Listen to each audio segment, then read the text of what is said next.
Okay, there we go. Good morning, everyone. Good morning, good afternoon, good evening. If you're watching the recording later, hi. It's good to see you all. I am back at home. It feels really good to be home.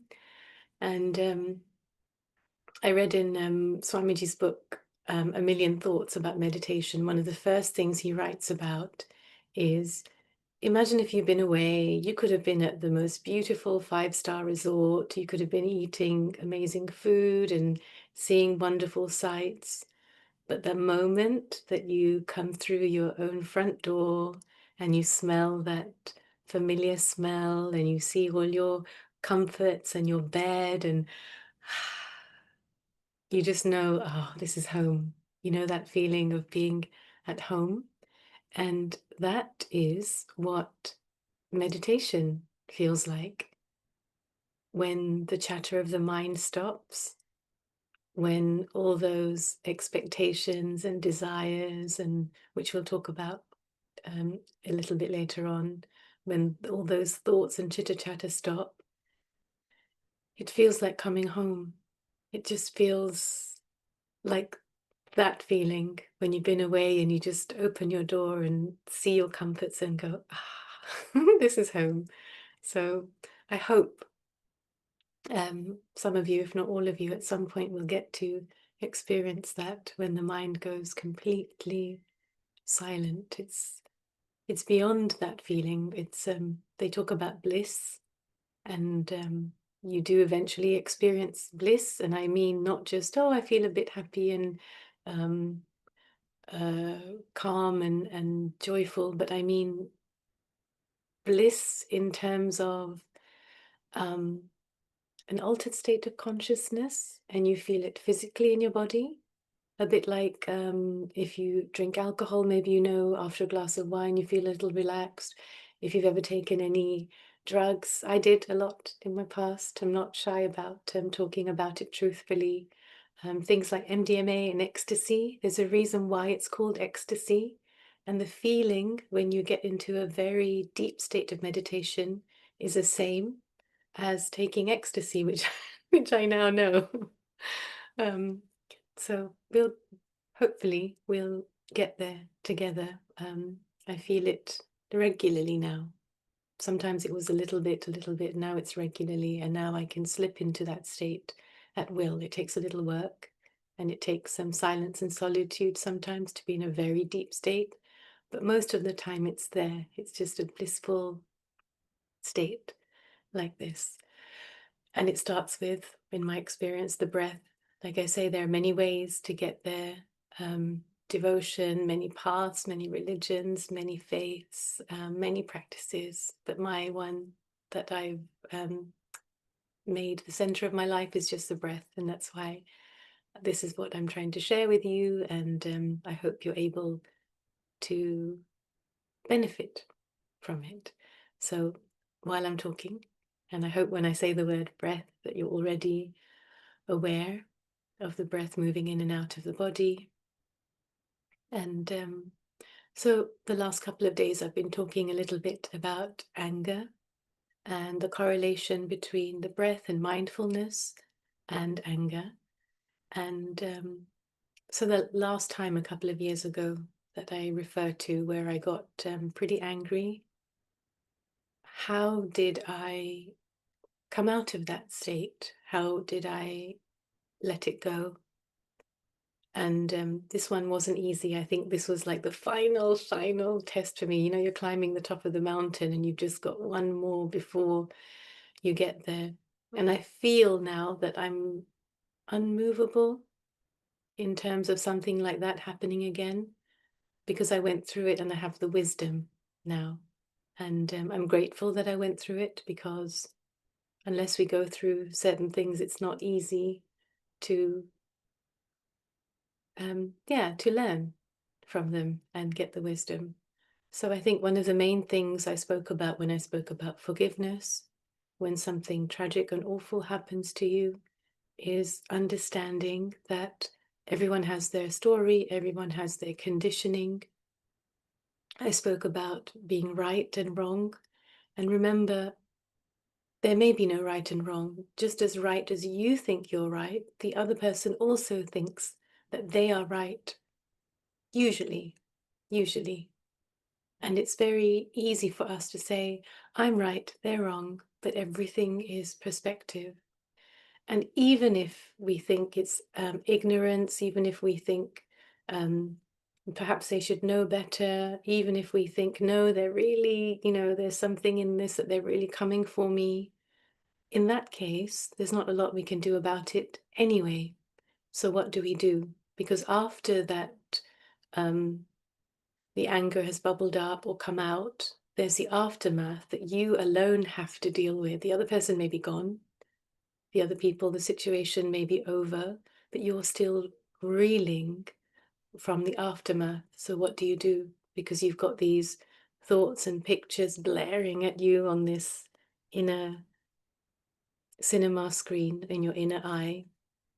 And it's very, very difficult to come out of it, but it's possible by doing exactly what we've been learning to do. In those moments, it will be harder, of course, but the reason why we practice daily, multiple times a day, as many times a day as possible, to keep coming back to the breath, it means that more that we do it, it will become second nature. It'll become almost automatic. So that when we go through those moments of anger or other negative emotions and feelings, something will happen where we will automatically come back to the breath. And whereas in the past, if something like that happened to me, I would have been depressed for months. I may not have been able to get out of bed. I would have turned to drugs and alcohol. I would have turned to other things that I know were destructive and not good for me. But being able to anchor myself in the breath for years, it took a little while. It wasn't instant, but it then helped me to come back to myself, be calm again, and not need to go and do all these other things that I used to do to try and make me feel happier and calmer. So anytime you find yourself getting a bit stressed or anxious or even angry, don't worry, because the more we practice and the more we do this practice, you will find yourself coming back to peace. Sometimes it takes longer, but the time spent ruminating over these thoughts and these emotions will become less and less. It's a no-brainer. Of course it will happen because you are training your mind to be at peace. Happiness is a skill, by the way. I don't know if I said that before. It's just like learning to drive a car. It's just like learning any new skill. In the beginning, you need to know the steps step by step, and you need to practice, practice, practice, and then it becomes your second nature. And happiness is a skill in exactly the same way. So with the breath, we can also learn the skill of happiness also.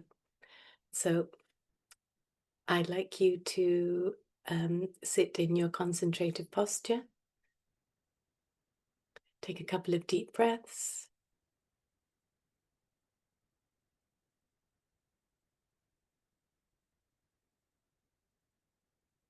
Be aware of where the breath is moving in the body.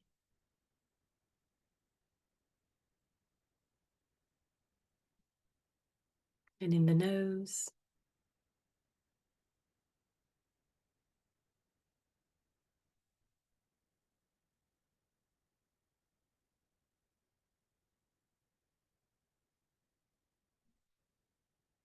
Be aware of the temperature of the air in the nose.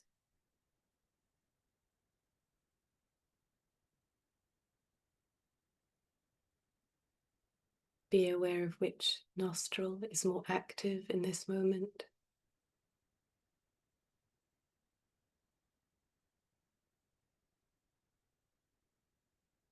You can close your eyes if you haven't already and allow your face to relax into a gentle smile with the tongue resting at the roof of the mouth.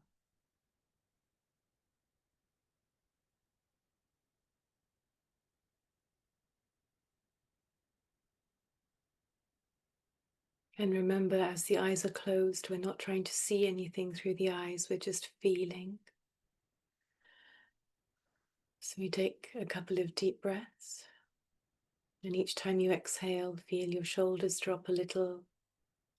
Feel the palms of your hands and your soles of your feet relax.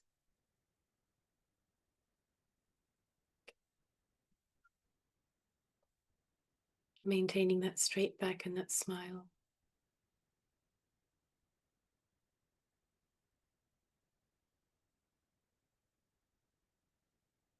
And these are your preliminary steps to learning that skill of happiness, the practical things that you can do.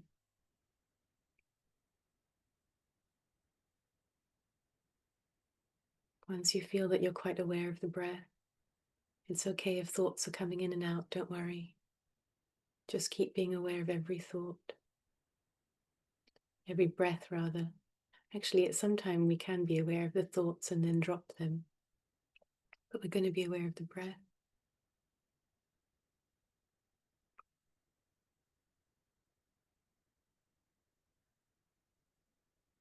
Being aware of sounds around you,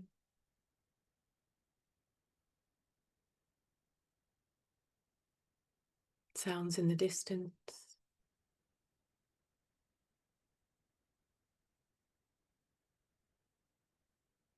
maintaining absolute stillness.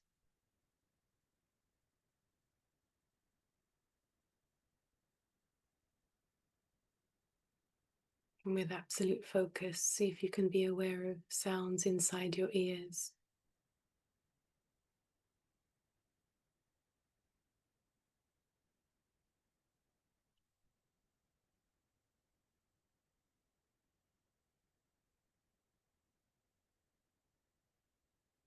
And keep being aware of every single breath.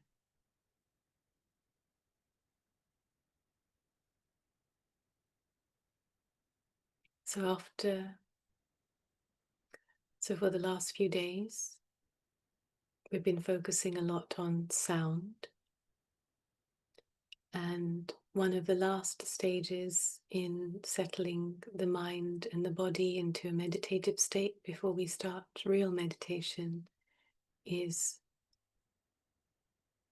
sense, sensation, feeling, not just the body,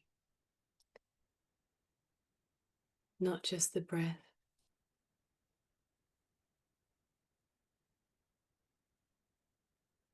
So what I'd like you to do is focus on the soles of your feet and the palms of your hands and see if you can feel anything. So first, just becoming aware of your hands and feet. If you'd like to focus on just the hands for now or just the feet for now, you can. If you'd like to focus on all together, all of them together, you can. Whatever is easier for you. Feel the center of the soles and the palms. Feel right into your fingertips and your toes. Be aware of any warmth there.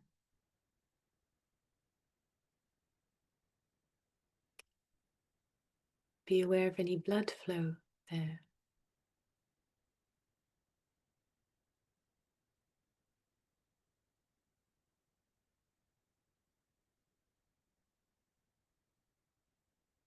Anything at all that you feel in your palms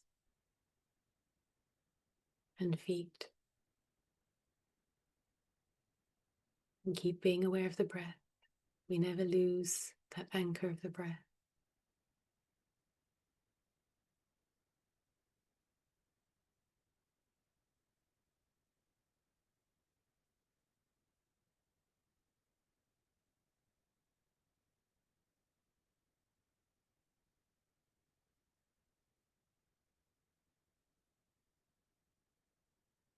So the next time you sit in your concentration, hopefully you're doing it multiple times a day, first thing in the morning, at last thing at night at least for a couple of minutes.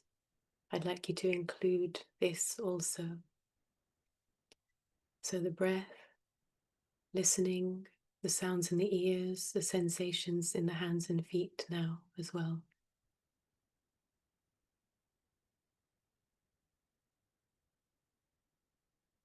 And continue with the homework, whatever you can do, whichever ones you can remember throughout the day, the sounds, the movement, the breath.